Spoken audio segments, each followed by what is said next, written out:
Comme chaque jour, le chaud soleil de la prairie dissipe la brume, planant sur le lac. Déjà, quelques ombres matinales s'affairent autour des feux. Une nouvelle journée commence. Oh, oh, quel matin splendide. Bonjour soleil. Bonjour. Moki, voudrais-tu préparer le petit déjeuner pendant que je range l'intérieur du tipi? Moki se met aussitôt au travail. Oh, je n'ai pas encore vu Nestor ce matin. Sans doute dort-il dans sa caverne en bordure de camp. Oh tiens, le voici. Ah, mais d'où sors-tu donc, Nestor? Qu'est-ce que c'est que cette mascarade? Qui t'a barbouillé de la sorte? L'ours de Mookie est très drôle. Venez tous regarder l'ours de Mookie. C'est notre frère Renard Rouge qui a fait cela? Ah oui, pendant le sommeil de l'ours. Renard Rouge est un grand artiste. Ah, Nestor, ici, viens ici, Nestor. Hé, là, arrête. C'était une simple plaisanterie. Au secours, tu n'es plus Renard Rouge, mais Renard Vert. Mais brusquement, tous les rires se figent. Un sourd grondement retentit et le sommet de la grande montagne, un ancien volcan, se couvre de fumée. Que se passe-t-il? Oh, regarde toute cette fumée qui jaillit de la montagne.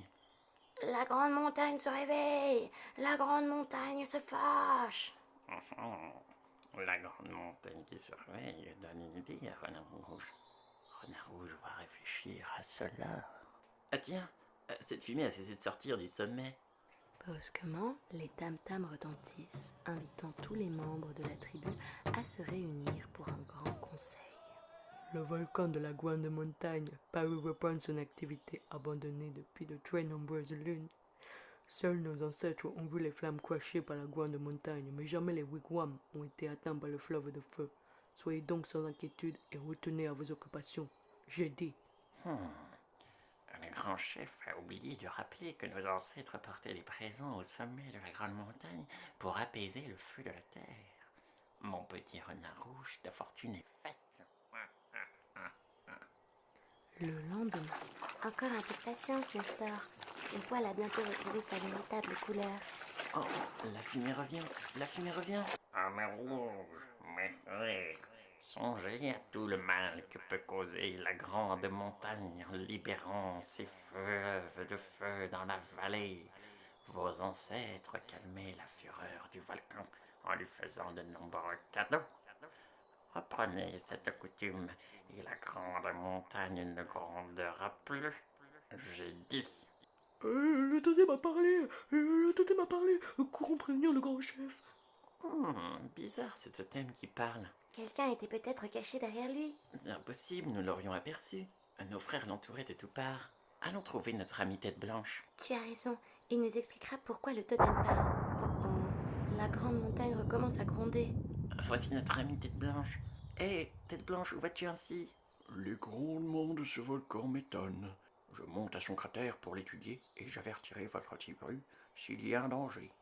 Le grand chef Éclair Noir arrive en courant. Que veut-il donc? Éclair Noir salue son ami Tête Blanche. Oh, je remercie mon frère rouge de sa visite. Que puis-je pour lui? Des choses bizarres se passent dans mon village. Le grand totem de la vallée parle. Ah oui, oui. Nous venions justement en informer notre amie Tête Blanche. Oh, cette histoire est impensable. Un totem ne peut pas parler. Le grand totem a demandé aux hommes de ma tribu de porter des présents au volcan pour calmer sa fureur, comme cela se passait du temps de nos ancêtres.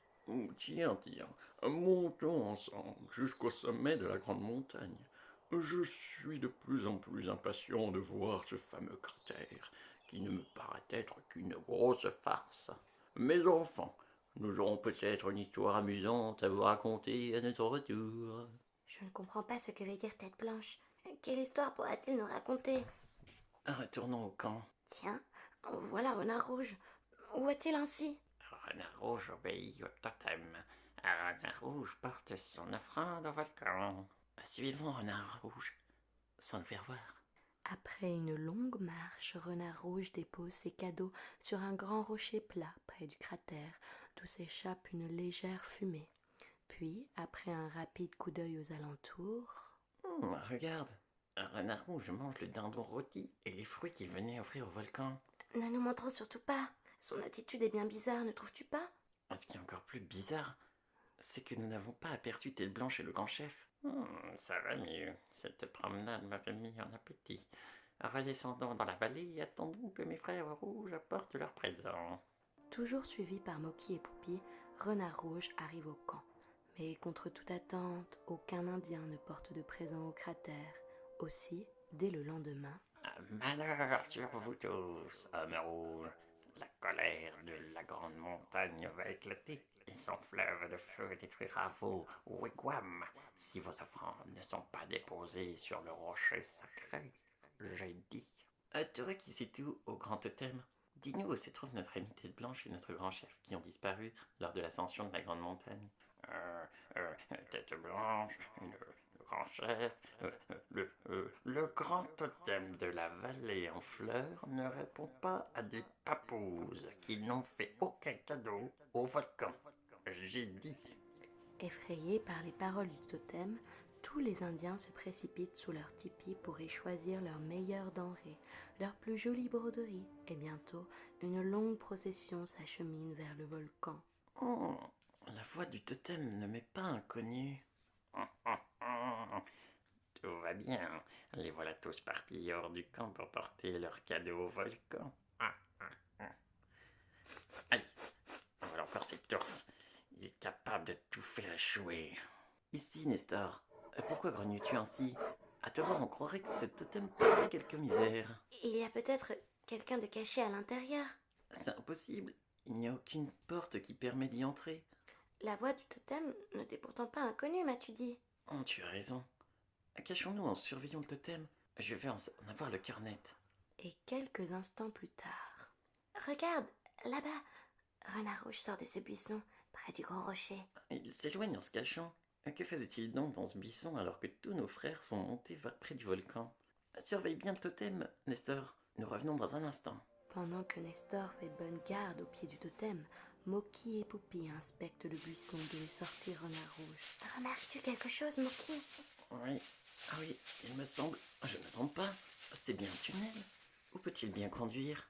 Ce tunnel conduit peut-être à une cache où Renard Rouge range ses fourrures et ses vivres. C'est pour cela que nous l'avons vu sortir de ce buisson. Je ne suis pas si sûr que cela... Sa curiosité étant la plus forte, Moki se glisse dans les trois couloirs et bientôt... Poupie, Poupie, je suis arrivé à l'intérieur du totem. Tu avais raison. Et c'est Renard Rouge qui s'y cachait. Voilà pourquoi il me semblait reconnaître la voix du totem. C'était la voix de Renard Rouge. Mais pourquoi ordonne-t-il à nos frères de porter des cadeaux au volcan? Peut-être pour se les approprier. Montons jusqu'au cratère. Voici nos frères qui redescendent. Empruntons le sentier du mouflon rieur. Nous passerons plus facilement inaperçus. Les deux enfants, suivis de leur ours, se glissent rapidement parmi les rochers et les branches, et après 1 heure de marche... Attention, pas de bruit, quelqu'un marche devant nous. C'est Renard Rouge. Tout va bien, j'ai eu une idée merveilleuse, nanana. Plus besoin de chasser, plus besoin de pêcher, plus besoin de me fatiguer. Voici de quoi manger pendant de longues journées. Volcan, mon ami, tu as rudement bien fait de reprendre ton activité. Mais c'est Renard Rouge qui va récolter les présents. Oh, quel filou! Cette première récolte est abondante. Je ne peux tout emporter en une seule fois. Il me faudrait faire au moins 2 voyages. Brusquement, une violente explosion fait trembler le sol et une épaisse fumée jaillit du cratère. Abandonnant son sac de victuailles, Renard Rouge s'enfuit à toutes jambes. Sauvons-nous, Moki. Le volcan se fâche. Tu as raison. Nous pourrions être atteints par toutes ces pierres projetées dans les airs. Abritons-nous sous ce rocher en attendant que le volcan se calme. Ces éruptions sont toujours très courtes. Tu vois, tout semble déjà terminé. Je n'aperçois même plus de fumée près du cratère. Remontons chercher le sac abandonné par Renard Rouge. Nous rendrons le contenu à nos frères. Nous y voici. Oh, tout a disparu. Renard Rouge est peut-être revenu sans que nous l'ayons aperçu. C'est impossible. Comment aurais-tu fait pour emporter tout en une seule fois? Attention, on marche. C'est Renard Rouge qui revient. Rien? Plus rien?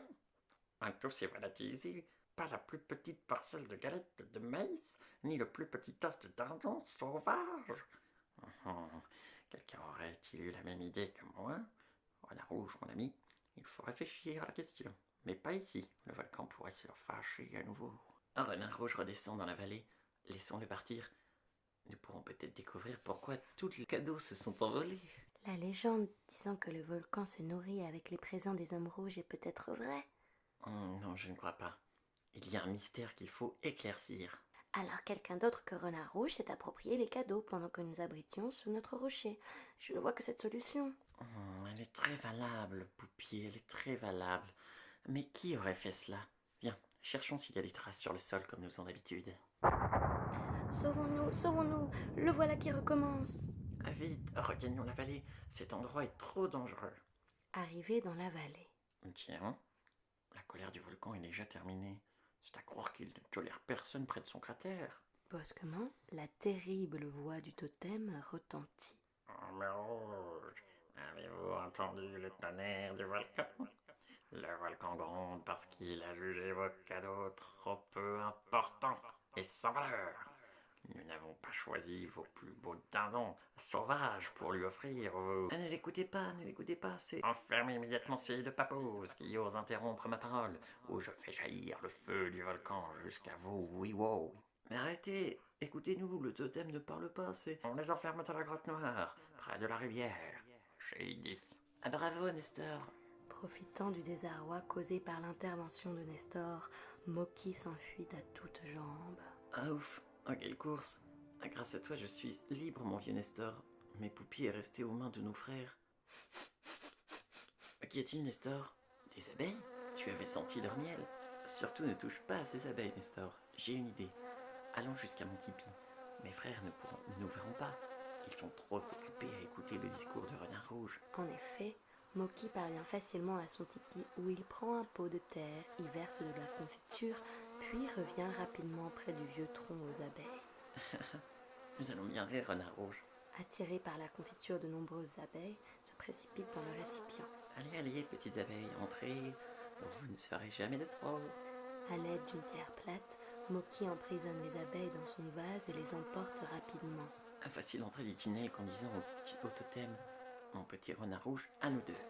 Moki marche sans bruit dans les trois couloirs, puis lance le pot de terre qui se brise et laisse échapper les abeilles. À présent, filons, il ne va pas faire bon à l'intérieur du totem. Oui, Renard Rouge, portez d'autres cadeaux.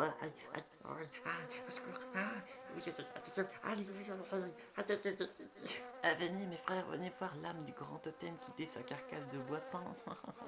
Oh, le traître, c'est Renard Rouge qui parlait, il s'est bien moqué de nous. Je vais vous expliquer. Je crois que Renard Rouge ne se moquera pas de ses frères avant longtemps. Mais au camp, l'inquiétude grandit de jour en jour. Le grand chef et son ami Tête Blanche n'ont pas encore reparu. Les pisteurs sont envoyés dans toutes les directions sans succès. Les deux hommes restent introuvables. Tête Blanche et le grand chef ont disparu en entreprenant l'ascension du volcan. Peut-être sont-ils tombés dans le cratère. Ce serait un grand malheur pour notre tribu. Mais quelque chose me dit qu'ils sont en vie. Quelques jours plus tard, un grondement sourd retentit à nouveau et le sommet du volcan se couvre de fumée. Près de la montagne, réclame de nouveaux présents. Lui, obéissons-lui. Aussitôt, toute la tribu se met en route vers le cratère, les bras chargés de victuailles et de cadeaux précieux. Suivons-les. Lorsque les Indiens redescendent vers la vallée, Moki, Poupie et Nestor, dissimulés dans les rochers, entreprennent une patiente surveillance près du grand rocher sur lequel ont été déposés les présents. La nuit va tomber et nous n'avons encore rien vu. Chut, attendons encore. Mais 2 heures plus tard, la lune trouve Moki, Poupie et Nestor endormis dans leur cachette.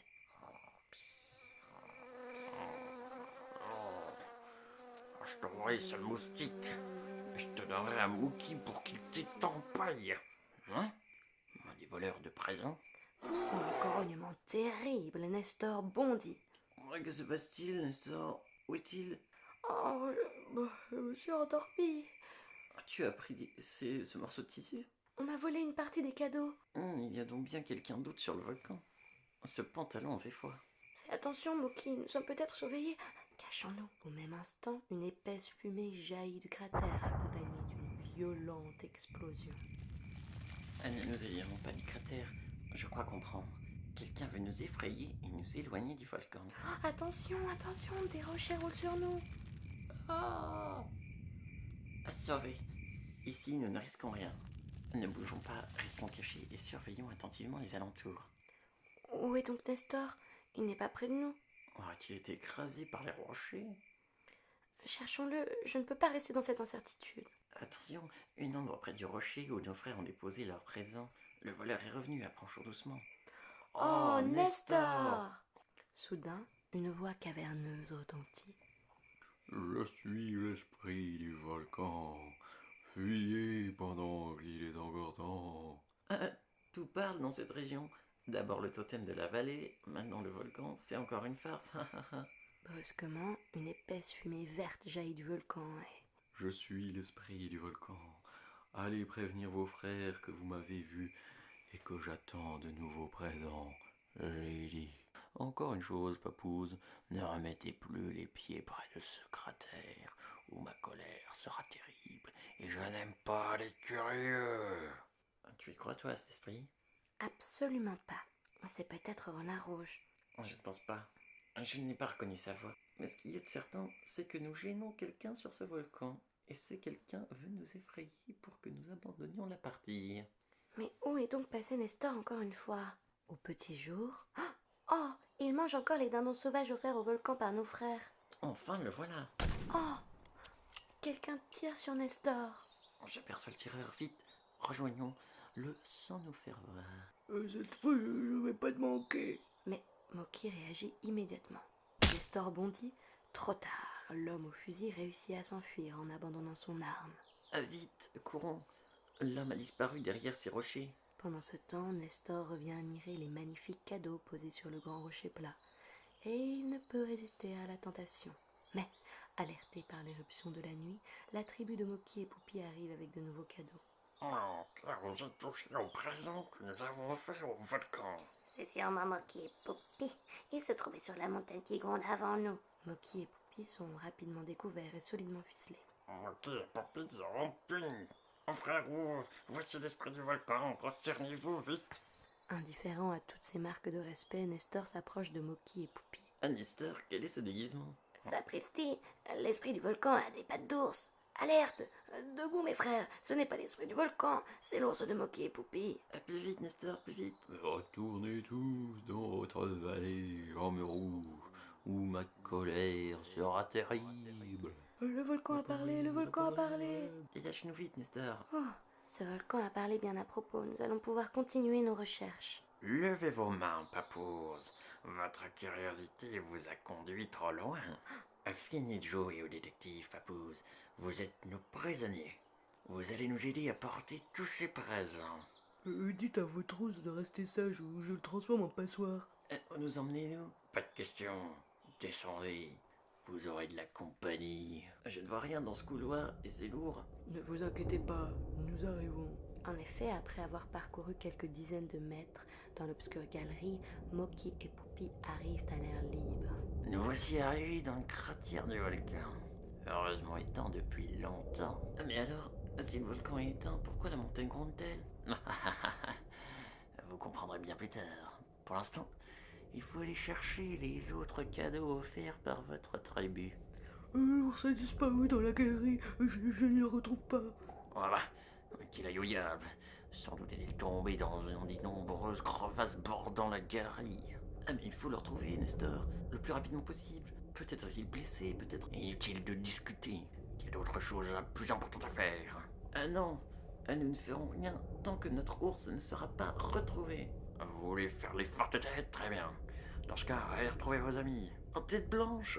Notre grand chef. Pourquoi êtes-vous enfermé ici? Moki et Poupi. Oh, c'est très simple.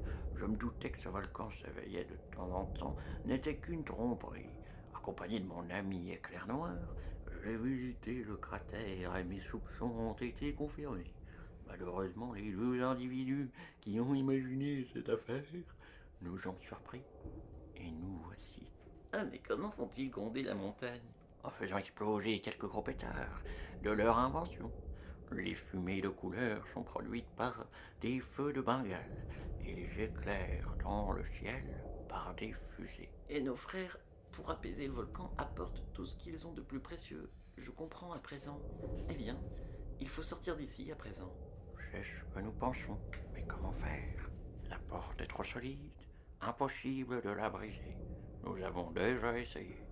Mais lorsqu'ils nous apportent à manger, Ils glissent nos repas sous la porte sans l'ouvrir. Je pense. Ce trou. Là-haut. Par où arrive un peu de lumière. Peut-être pourrais-tu t'y glisser, Mookie? il est bien trop haut pour l'atteindre. Je ne pense pas. Si nous montons les uns sur les autres, essayons. Tout va bien, je crois. Ça y est. Et grâce à sa petite taille, Moki parvient à se glisser dans l'étroite ouverture. Comment qui pourrait nous gagner alors disent que moi, éclair noir, le grand chef, je suis impatient de punir ce visage pâle à l'esprit sombre. J'ai dit. Bon, tout cela est très beau, mais mes frères ne m'écouteraient pas. Au contraire, ils me croiraient coupable d'avoir volé les cadeaux du volcan. Il me faut agir seul. Tout d'abord, cherchons l'entrée de la galerie, conduisons au centre du cratère. Brusquement, Moki se cache. Notre petite industrie prospère. Les Indiens nous auront bientôt apporté tous les trésors qu'ils possèdent. Oh oui, encore une éruption du volcan et nous pourrons quitter la région. Je reviendrai fermer l'entrée tout à l'heure. Je suis bien trop chargé pour le faire maintenant, et puis il fait si sombre dans cette caverne. Tout va bien, ils ont laissé le passage libre. C'est le moment d'en profiter. Il faut faire vite. Oh non, ils reviennent déjà. Moki n'a que le temps de se jeter derrière un rocher pour échapper aux yeux de l'homme blanc qui, après avoir enfermé l'entrée de la galerie, rejoint son compagnon. Oh, je ne vois plus rien à présent. Comment me diriger? Brusquement, le sol manque sous les pieds de Moki. Une crevasse. Je vais tomber dans une crevasse. Oh, mais qu'est-ce que... Oh, Nestor. Oh, mon brave Nestor. Tu es toujours là pour nous tirer dans des cas les plus dramatiques. Viens, suis-moi. Nous ne serons pas trop de deux pour parvenir à bout de ces brigands. Des caisses? Encore des caisses? Voici l'endroit où ils dissimulent les produits de leur vol. Et voici les explosifs, les fusées et les feux de Bengale qu'ils utilisent pour simuler les éruptions du volcan. Tout cela nous servira plus tard. Pour l'instant, il faut libérer Poupie, Tête Blanche et notre grand chef. Attention, ils viennent dans leur entrepôt. Oh voilà, j'ai glissé le repas des prisonniers sous leur porte. Bon, alors aide-moi à préparer le feu d'artifice de ce soir. Le dernier avant notre départ. Moki ne perd pas un geste des deux hommes. Chut, Nestor. Reste calme. Eh bien, tout est prêt. Il ne reste plus qu'à dormir en attendant la nuit. Impossible d'atteindre la porte de la prison. Il me faudrait passer sur eux. Et je risquerais de me les réveiller. Viens, Nestor. Peut-être qu'il y a autre chose à faire. Une source. Ça va me t'amuser. La montagne ne grandira pas cette nuit. Voilà, je crois que tout est suffisamment mouillé. La nuit est venue. Moki et Nestor ont regagné depuis longtemps leur cachette. En avant pour notre dernier spectacle. Moi, je n'y comprends rien. La mèche était éteinte lorsque la flamme a atteint les explosifs. Oh malheur, tout a été mouillé. Il n'a pourtant pas plu pendant notre sommeil. Tout est sec aux alentours. Pendant ce temps, Moki ne reste pas inactif. C'est moi, Mookie. Je ne peux ouvrir votre porte, je n'ai pas la clé. Tenez, prenez ces fusées et ces feux de Bengale. Ces bandits ne pourraient toujours pas les utiliser pour une nouvelle éruption. C'était nos derniers explosifs. Heureusement qu'il nous reste quelques fusées. Au revoir. Je reviendrai plus tard. Je les entends qui reviennent. Oh, tout a disparu. Le jour venu, les deux hommes cherchent encore à comprendre comment leur matériel a pu disparaître. C'est incompréhensible. À part nos prisonniers, personne ne connaît notre retraite. Qui a bien pu nous jouer ce sale tour? Mais j'aurais pu s'échapper. Impossible. Nous n'ouvrons jamais leurs portes. Et il n'y a pas d'autre issue dans leur caverne. Tu vois bien, la porte est toujours fermée et j'ai la clé dans ma poche. J'y pense. Et la faille qui leur permet d'avoir un peu de lumière. Impossible de passer par là, elle est bien trop haute. Pas s'ils montent les uns sur les autres. Tu as raison, je n'y ai pas songé, ouvrons vite. Oh, nous sommes roués. Fuyons par le souterrain. Nous aurons plus vite fait de charger les chevaux. Vite, vite, ils se sont enfuis par là. Par ici, ils sont entrés dans cette galerie. En avant, il faut les rejoindre. Attention, les rochers s'écroulent. Ces bandits ont provoqué un éboulement pour nous empêcher de les suivre. Cela vous apprendra. Grimpons le long du cratère vite. Inutile d'insister. Lorsque nous serons au sommet du volcan, ils seront déjà loin. Bah, ils emportent les trésors de mes guerriers. Ah, j'ai une idée, allumons un feu. Ah, j'espère que nos frères apercevront le signal. Le volcan laisse échapper de la fumée, il va bientôt gronder. Ma vieille marmotte ne me trompe pas, ce sont des signaux. Regardez mes frères, le volcan parle. Visage pas important, cadeau du volcan fuit dans défilé du loup rouge. Et quelques instants plus tard, Ah, nous sommes pris malheur. Qui a pu les prévenir aussi vite? le lendemain, les deux hommes prennent le chemin de la ville la plus proche et le calme revient au village de Moki et Poupi, tout heureux d'avoir retrouvé leur grand chef et leur vieille amie, Tête Blanche. Fin de l'histoire.